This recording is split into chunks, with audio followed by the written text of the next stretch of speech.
Salah satu anaknya dikasih wasiat, dikasih ini, padahal dia anaknya yang jadi ahli waris. Ini tidak boleh. Sehingga anak ini punya dua jatah dari wasiat, jatah dari bagi waris. Ini satu hal yang tidak boleh. Donasi dakwah Yufid. Yuk berikan amal jariah terbaik Anda untuk dakwah dan pendidikan Islam.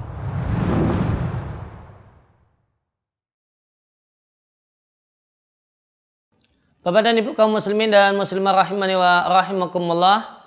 Kajian selanjutnya adalah hadis yang ke-300 dari Umdatul Ahkam karya Al-Hafidz Abdul Ghani Al-Maqdisi rahimallahu ta'ala. Dan hadis ini dimasukkan dalam bab Al-Wasaya, bab tentang masalah wasiat. Dan yang dimaksud dengan wasiat di sini adalah wasiat harta.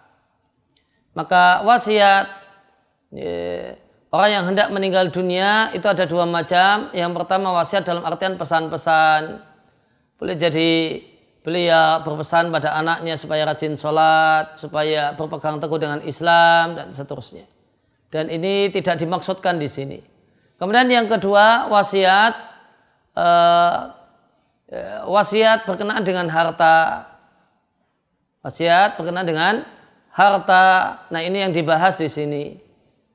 Wasiat dengan harta, jika wasiat tersebut adalah pemberian harta kepada orang tertentu yang dia telah berhak mendapatkan warisan, ini tidak dibenarkan. Salah satu anaknya dikasih wasiat, dikasih ini, padahal dia anaknya yang jadi ahli waris, ini tidak boleh. Sehingga anak ini punya dua jatah dari wasiat, jatah dari bagi waris. Ini satu hal yang tidak boleh. Wasiat harta untuk diberikan pada person tertentu hanya berlaku untuk orang yang tidak mendapatkan warisan. Kemudian di antara bentuk wasiat harta adalah wasiat untuk sedekah. Sebelum meninggal dunia dia sampaikan, tolong berikan 5 juta ini ke masjid A, 5 juta untuk pondok pesantren B, dan seterusnya. Dan wasiat untuk sedekah ini adalah bagian dari amal saleh yang menjadi bekal orang yang berwasiat yang hendak meninggal dunia. Dan ada wasiat berkenaan dengan harta berupa wasiat untuk mengembalikan hak kepada pemiliknya. Dia mengatakan isi wasiatnya, saya punya utang pada A sekian. Di rumah itu ada barang titipan milik B, letaknya di sebelah sini. Tolong nanti disampaikan kepada pemiliknya. Nah inilah wasiat yang wajib dan wasiat yang ditekankan untuk dilakukan. Dari sahabat Abdullah bin Umar radhiyallahu anhuma, Rasulullah sallallahu alaihi wasallam bersabda, "Ma haqqu imri'in muslimin lahu syai'un yusi fihi." Tidaklah layak seorang muslim yang punya sesuatu yang bisa diwasiatkan berlalu 2 malam kecuali wasiat tersebut telah tercatat di sisinya.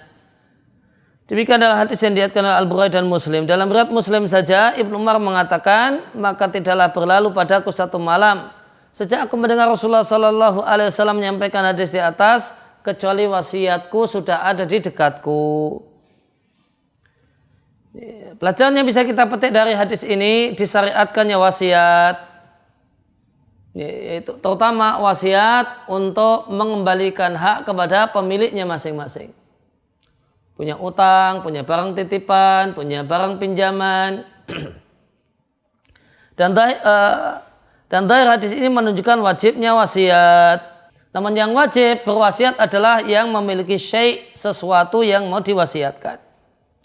Maka di sini menunjukkan siapa yang tidak punya sesuatu yang layak untuk diwasiatkan, maka wasiat tidak wajib untuknya. Maka wajib atas seorang muslim untuk berwasiat dengan wasiat yang menjamin hak orang lain, menjamin adanya hak bagi ahli warisnya. Dan pelajaran yang lain dari hadis ini dalil disyariatkannya menulis wasiat.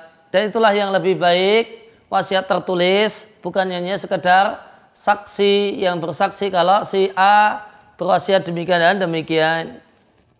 Maka hendaklah wasiat itu, kata Nabi, ada di sisinya. Yang dimaksud dengan di sisi di sini tidak harus bermakna dekat secara fisik. Namun yang dimaksud dengan di sisi ini adalah terjamin pasti tidak ada perubahan, aman dari rekayasa pihak-pihak tertentu. Ya, demikian bahasan untuk hadis ini. Moga menjadi ilmu yang bermanfaat untuk kita semua. Wassallallahu ala nabiyina Muhammadin wa ala alihi wasallam. Wa alhamdulillahi rabbil alamin.